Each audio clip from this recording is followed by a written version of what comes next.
اعوذ باللہ من الشیطان اللعین الرجیم بسم اللہ الرحمن الرحیم اذ یغشیکم النعاس امنة منہ وینزل علیکم من السماء ماء لیطہرکم بہ وَيُذْهِبَ عَنْكُمْ رِجْزَ الشَّيْطَانِ وَلِيَرْبِطَ عَلَىٰ قُلُوبِكُمْ وَيُثَبِّتَ بِهِ الْأَقْدَامَ صدق اللہ العلی العظیم۔ السلام علیکم ورحمۃ اللہ وبرکاتہ۔ اللہ کا شکر ہے کہ سورہ انفال کی آیت نمبر 11 کی تلاوت کا میں نے شرف حاصل کیا، اور اس کا ترجمہ یہ ہے کہ اور وہ وقت ہے جب خدا نے تم پر اپنی طرف سے نیند یا غنودگی کو طاری کر دیا تھا تاکہ تم پر اطمینان اور بے خوفی کا عالم طاری رہے، اور آسمان سے تم پر پانی بھی برسا رہا تھا تاکہ اس کے ذریعے سے تمہاری پاکی اور طہارت کا سامان فراہم کر دے، اور تم سے شیطانی خیالات کی نجاست کو بھی دور کر دے، اور تمہاری ہمت بندھا کر تمہارے دلوں میں سکون اور مضبوطی پیدا کر دے، اور اس طرح تمہارے قدموں کو جما دے۔ تفسیر صافی کے صفحہ 190 پر بحوالہ اصول کافی اس آیت کی ذیل میں لکھا ہے کہ حضرت امام جعفر صادق علیہ السلام اور حضرت امیر المومنین علیہ السلام سے روایت ہے کہ جناب رسول خدا صلی اللہ علیہ وسلم نے فرمایا کہ بارش کا پانی پیو کہ وہ بدن کو پاک کرتا ہے اور امراض کو دور کرتا ہے۔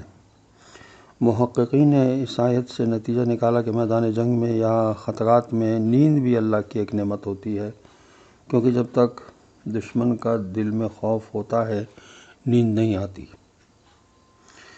اس آیت میں ایک لفظ استعمال کیا ہے رجز الشیطان، یعنی شیطانی خیالات کی نجاست سے یہاں مراد خباثت ہے، کیونکہ جنگ بدر کے موقع پر کچھ لوگوں کو احتلام ہو گیا تھا، اور کیونکہ پانی پر کافروں کا قبضہ تھا، اس لیے شیطان نے ان کے دلوں میں یہ خیال ڈالا تھا کہ تمہاری کیا مدد کی جا رہی ہے جبکہ پانی تک تمہارے قبضے میں نہیں ہے، اور تم خیال خود خدا کے دوست بھی ہو جبکہ اللہ کا رسول صلی اللہ علیہ وسلم بھی تمہارے درمیان موجود ہے۔ اس کے باوجود اب تم کو نماز بھی حالت نجاست میں پڑھنی پڑے گی۔ ایسے خیالات کی وجہ سے وہ ڈرنے لگے۔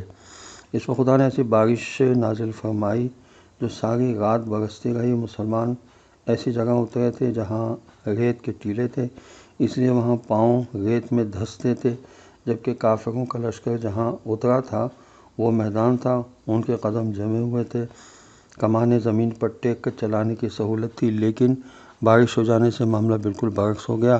کفار کی طرف کیچڑ ہو گئی اور مسلمانوں کی طرف ریت بارش کی وجہ سے جم گئی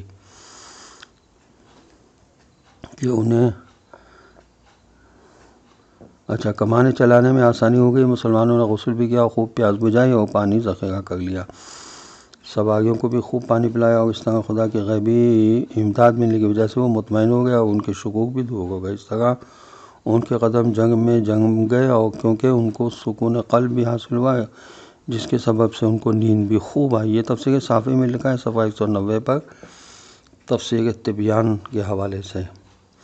کیونکہ فرشتوں کو اس سے پہلے جنگ کرنے کا موقع نہیں ملا تھا، شاید قدرت ان کو جنگ کرنے کا طریقہ بتا رہی تھی۔ یہ تفسیر طبیان میں لکھا ہے، اور تفسیر طبیان میں یہ بھی لکھا ہے کہ یہ بھی کہا گیا کہ کافروں کی گردنوں پر ضرب لگانے کا حکم فرشتوں کو نہیں بلکہ مسلمانوں کو دیا جا رہا ہے۔ اب کیونکہ مشرکین کی گردنوں کے مارنے کا ذکر آیا تو اس حوالے سے ضروری سے خطاب فرمایا گیا کہ اب اپنے کرتوت کا مزہ چکھو۔ اس کو عربی ادب میں صنعت التفات کہتے ہیں، یعنی کسی سے ایک انداز میں بات کرتے کرتے یکایک تخاطب کا رخ بدل دینا۔ غرض خدا نے ایسی شدت خوف کے عالم میں مسلمانوں کے دلوں کو ایسے اطمینان سے بھر دیا کہ ان کو نیند اچھی طرح آنے لگی، اور یہاں شیطان کی ڈالی ہوئی نجاست سے مراد وہ گھبراہٹ کی کیفیت تھی جس میں مسلمان شروع میں مبتلا تھے۔